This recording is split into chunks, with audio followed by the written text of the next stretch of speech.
125 million. The attendance was 12,066. Fight of the night is Jair and Jeremy. The performance of the night went to Rosa and Reyes.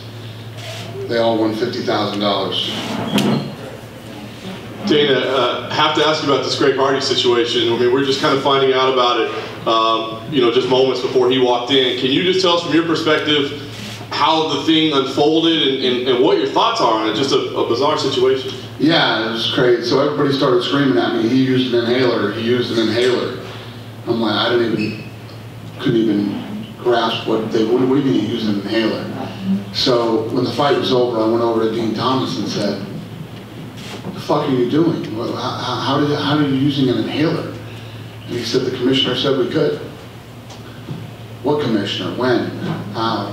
So then, my team started to jump into it and try to figure out what happened, what was going on. Have you seen the clip in between? Like, he literally did ask the inspector, can I use it?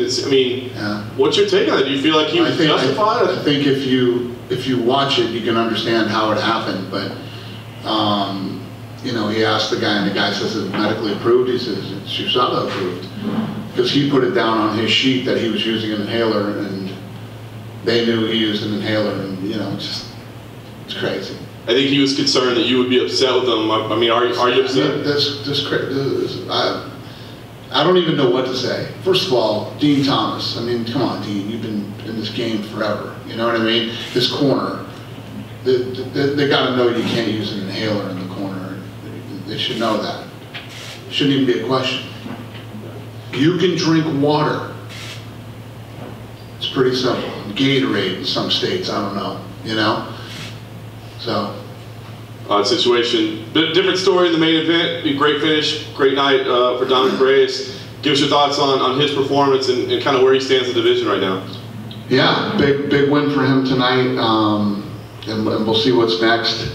If I had to, criticize tonight's card, which I think was awesome. Card was incredible. I just kicking myself in the ass. I wish we had put Stevens versus Jair as the main event, and who didn't want to see 2 more rounds of that? So, and the other one is a co-main event, but it's never perfect, man. What are you gonna do? Yeah, Dom afterwards, he challenged Jon Jones, and it seems like, if he's not there, maybe it's Corey Anderson, Johnny Walker. Do you feel like Dom's ready for Jon Jones, or do we need to see what happens at MSG before we make a decision? Yeah, he looked good tonight. He's one of the top 5 guys in the world, and we'll see. Last thing for me, Macy Barber has been on a fast track for a while, but I think it was kind of a breakout performance tonight. She's got that goal of being the youngest champion. She's got 2 years to do it. Where do you think she stands right now? Is she on a timetable that she can accomplish that? She's a gangster, this girl. So I love everything about this girl. You see the crazy texts she sends me all the time, including tonight. As soon as the fight was over, she started texting me, and she wants to fight everybody, and she wants to do this. And I told you I was going to do this. I love her attitude. I love how bad she wants to be a world champion. I love how she finishes fights. She fought a very tough girl tonight, and she stopped her. She looked incredible. She's fun, and it's going to be fun for us, all of us, and the fans to watch her grow over the next couple of years. Dana in the front. On the flip side, Chris Weidman has now lost 5 out of the 6. Do you think it's time for him to retire? If not, do you think it's time for him to maybe face an unranked opponent? What he said tonight didn't sound to me like he's considering retirement. So it's a conversation that he and I definitely need to have. And, this was his move up to light heavyweight, which obviously didn't go well for him. So maybe he goes back down to middleweight, or he, thinks about maybe retiring. Change the subject. Whaley was in the building. We asked her, what's next? She's talking about Shevchenko. Joanna's an option. They're talking about Rose. So, yeah. What's next? Love her too. She's such a little badass, and will fight anybody, wants to fight everybody, and you know, it's between Rose and Joanna. I mean, I know that recently she just said, you know, Joanna had said something about her not defending her belt, and she said, I think Joanna is a bully, and I don't like bullies, and I'd like to fight Joanna. And Rose, I know Rose wants to fight too. I just saw on Instagram that Rose was training, so get back into the office and figure out what's next for her. Also this week, Colby Covington made some headlines. He says, when he beats Kamaru Usman, he says, no way he's letting you wrap the belt around him. If you do, he's going to smack you in the head with it. What's your comments on that? Good luck with that. Good luck with that. He's a big mouth fucking idiot. Dana, as a Boston guy, do you have any thoughts about Joe Lozon and his future? Me and Joe Lozon had a deal that he would retire after this fight, win, lose, or draw, and he didn't do it. Oh no. Yeah. You're going to force him to do it? Yeah. Okay. Manny Bermudez. What better way to go out than tonight? Yeah. This is one. You know, yeah. And he beat a real guy tonight. He beat a real tough guy. You know, that I bet a lot of people didn't think he was going to beat, and he made it look easy. And this is one of those things when you're talking to a guy who loves to fight like Joe Lozon loves to fight, and you know, the Chuck Liddells and many, many more, you know, in the past that I've dealt with. It's so hard to walk away. Well, I looked great tonight, you know, and then if they lose, well, I can't go out like this. Getting beat in my hometown in front of all my, you know, it's just, you know. Yeah. Another local guy, Manny Bermudez, when you lose twice and you missed weight on both occasions, does that compound the losses in your opinion as far as his future? Say that again? For Manny Bermudez to lose twice but have missed weight on both occasions as well, does that make it worse than if... yeah, definitely. Thank you. Dana, right here. We asked the fighters a lot, especially the Boston guys, what it meant for them to fight at the Garden. What is it like being the president of the UFC and coming back to the Garden for these events? It's you know, the commission kept coming up to me tonight saying thanks, you know, this is such a great event and all this stuff. When can you come back again? You know, I'll come back here every weekend. I mean, I love this place, I love the people, I love this town. We have 44 fights a year. And, you know, we're going to go to Paris, France next year and put on an event. We're going to go, you know, we're going into all these other countries and doing all these things. You know, we can only get here so many times, you know, in like a 5-year, you know, span. But yeah, I love this place. I love everything about this city, and we can't come here enough as far as I'm concerned.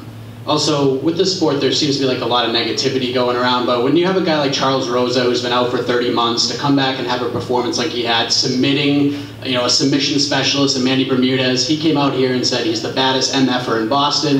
He's on a title hunt right now. What did you make of not only his comeback, proving the doctors wrong, but having the performance like he had tonight? Yeah, it's, listen, tonight was a really good night for Boston guys, you know. Sometimes we'll go into a home to whether it's in Brazil or wherever it might be, and the people from that, you know, from that country have a rough night, or that city have a rough night. It was all good for Boston tonight, man. It was a really good showing here tonight. And then lastly for me, we had a lot of Contender Series guys making their debuts in the card. Brendan Allen had a great win. Sean Woodson beat a really gritty, tough Kyle Bochniak tonight. What did you think of the Contender Series guys tonight? Yeah, that fight was awesome. Yeah, they look good. They look good. I agree with everything you just said, and yeah, I like it. I like seeing those guys do well, and they were in great fights too.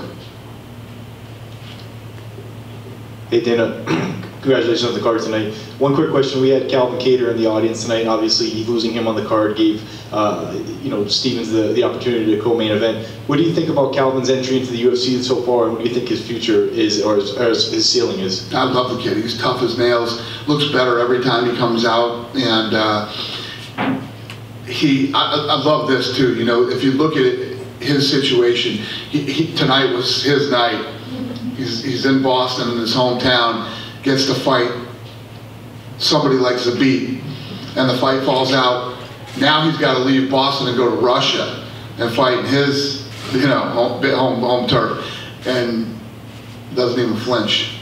Does it, ready to go, ready to roll. So I got a lot of respect for him, and Yeah, the Zabit fight is obviously really, really big for him. It's a big fight for his career in that division.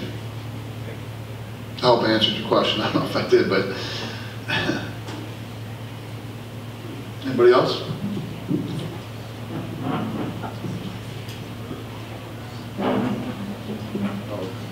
Dana, first, what do you feel to finally have this fight, great fight between Jair and Jeremy? And what were your thoughts when you saw what happened with the crowd in Mexico City? Ask me that question again. How do you think about how you feel about finally having this fight between Jair and Jeremy? And what were your thoughts when you saw what happened with the crowd in Mexico City? Yeah, I was excited for this fight. I was excited for this fight the first time and excited for this fight this time. Lorenzo Fertitta and I went to a fight in Tijuana, Mexico, like 10 years ago, 15 years ago, maybe 20 years ago, I don't even know, maybe longer than that, I don't remember what it was, but it was in a bull ring. It was like an HBO fight. And it was between a Mexican and an American. And the Mexican fighter won the fight. And everybody started throwing their beer. I got soaked. Lorenzo was soaked. Everybody that was sitting down there, beers are flying into the ring, and their guy won. So I think it's a cultural thing. I think they like to throw beer around over there because I've had a couple of experiences with it. You know, nobody got hurt, and I don't know. These things happen. People thinking that the UFC might not want to come back anytime soon to UFC because of what happened. No, I don't think that's. I think that's going to shake our fans at all. I think that you know, nobody got hurt. It wasn't that big of a deal, and so these things happen sometimes. The plan is still to break ground on the PI. Oh hell yeah! No, we have the space, and we're moving forward. We're going to open that PI up, and as soon as that's done, I'm going to start looking for a place in Puerto Rico. So just to clarify what happened with Hardy and the inhaler, last question on this hopefully. You would say it's probably a confusion between his camp, what was allowed outside of a competition with the inhaler being ticked off on his form and being okayed, and them thinking, okay, I can do that in between rounds? I have no clue what anybody who was involved in that situation was thinking, but it's, you know, let me start here with, you know, and I don't want to sound like I'm being negative on the commission, but these guys don't have a lot of big fight experience when we come into places that, you know, aren't Vegas. You know, you see it with different referees and judging and things like that. They don't have a lot of big fight experience. And I don't know what anybody was thinking. From Dean Thomas, the rest of the cornermen, Greg Hardy, the commissioner that was in the octagon with him, you can drink water. It's pretty simple. So I don't know. For me to speak on what anybody was thinking, we have it on video. We have it all on video and audio, the whole conversation. And You can't even have sugary drinks, for example. What's that? You can't even have sugary drinks, as Yeah? you said. in some states. You drink water. Dana, I'm curious about Macy. Do you see any similarities? I know it's tough to always compare, but she looked great tonight. A young Ronda Rousey in her prime. Do you see any similarities there? Again, she looked fantastic tonight. Yeah, she looked good. I mean, I don't know if I call her Ronda Rousey, but you know, if you look at a young Ronda Rousey, she was armbarring everybody. You know, this girl put on a striking clinic tonight. I think Macy is Macy. She's somebody completely different, but I love her intensity. I love her attitude. I love that, you know, she wants to be a world champion before anybody else ever was. It's fun. She's fun to watch. She's fun to listen to. I posted an interview with her today, and if you sit and listen through the whole interview, she speaks really well. She's very smart, and yeah, I can't say enough good things about her. She's fun. And I think you touched on this briefly for the next for Dominic. Is it likely Dominic John, do you think, is the next? Oh, I have no idea. Too far I haven't even thought about it. It was mentioned in here tonight, but I haven't thought about it. We'll see when we get back to the office and start making fights again. Speaking of another possible title challenger, there isn't anybody really jumping out as the next one to challenge the winner of Max Holloway versus Alex Volkanovski. Do you think Yair did enough tonight to earn a title shot? And if not, will it be the winner of Zabit and Calvin Kattar? Say that again? What? All right, I'll close it down. So you guys all know that I don't match make the night of the fight, but everybody wants to ask me questions about what's next. Go ahead. Did Yair do enough to earn a title shot after tonight? Yeah, you know. I don't know. I can't even think about that. I have to think about. If you ever seen the war room at the UFC, everything's written on the wall. We go through. There's a lot of things that go into picking who's next, timing, and tons of different stuff. So I don't know. We'll see. Speaking about what's next, Dana, the BMF belt, has that been created and will that be defended after this fight? It's being built right now. I'll actually have it the Thursday before the fight. I'll physically have it in my hands. And no, that's right here, right now. No, I don't think that belt would be defended. A one-off. It's a one-time. Yeah, it's fun. It's fun. He said it. I was in a meeting one day with the guys, and I said, "Call me crazy, but what do you think about this?" They loved it, so we did it. It fits for that fight. Yeah, I think so too. Thank you. Hey Dana, 2 questions from me. Obviously, Yair Rodriguez, popular Mexican fighter. Another popular Mexican fighter in UFC history was Cain Velasquez, and recently, obviously, jumped to WWE. He had a lot to say about you, and he praised you about the conversation you guys had on the phone when he called you, said he was going to go over. What was that conversation like from your end, and what are your overall thoughts about him joining WWE? Cain? Yeah, Cain. Yeah, I'm happy for him. You know, Cain's had some rough injuries, you know, that happened. The guy's been a professional athlete for a long time, collegiate athlete. You know, he's a super nice guy, and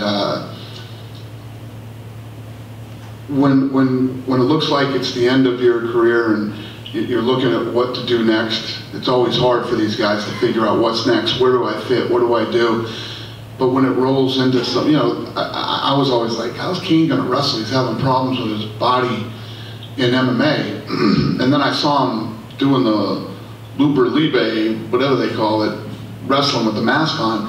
I was like, God damn, he's pretty good. That's cool. And then when I got the call, I got a call from WWE looking for, I knew what they were thinking. And I was totally cool with it from the minute they called me and didn't even ask me. They just were looking for Cain. I figured that's what they were going to do because it completely makes sense.